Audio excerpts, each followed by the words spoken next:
What's up, everybody? Dr. Grenfell from Elite Spine and Sport. Today we're going to cover one of my favorite movements in the gym setting as well as the rehab setting, and that's the single leg deadlift or single leg RDL. I love this movement because there's so much versatility to it. We have a lot of different variations where we can scale and modify to make it a little bit more simple and accessible to maybe older patients or people in the rehab side, but also we can add a lot of demand and complexity to it to really challenge our athletes, okay?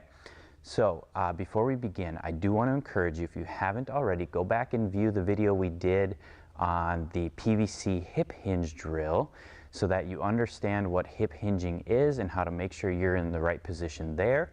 And then this video is going to add demand to that. So let's get started.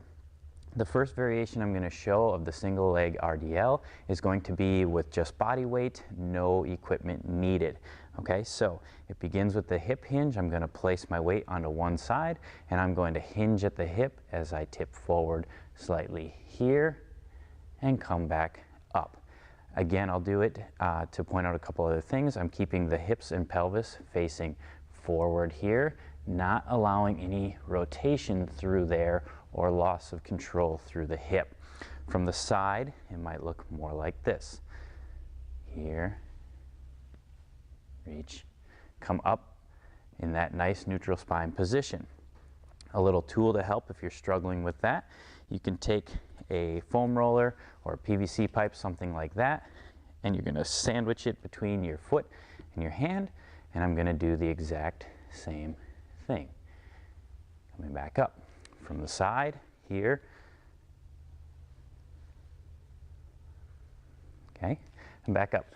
Pretty basic movement, but there's a lot going on in this one, from core stability, good glute activation. You can add demand by grabbing weights. Kettlebells are awesome for this. You can do both a same side pattern with the weight on the same side as the leg you're keeping on the ground. You can switch to a contralateral pattern. That is going to change how your core has to stabilize through that movement. You can do this with a barbell. There's all kinds of things, playing with bands. So go ahead, give this one a shot. Again, watch that video on the PVC hip hinge drill if you haven't already, and let me know what you think. I hope you enjoy this one. Thanks.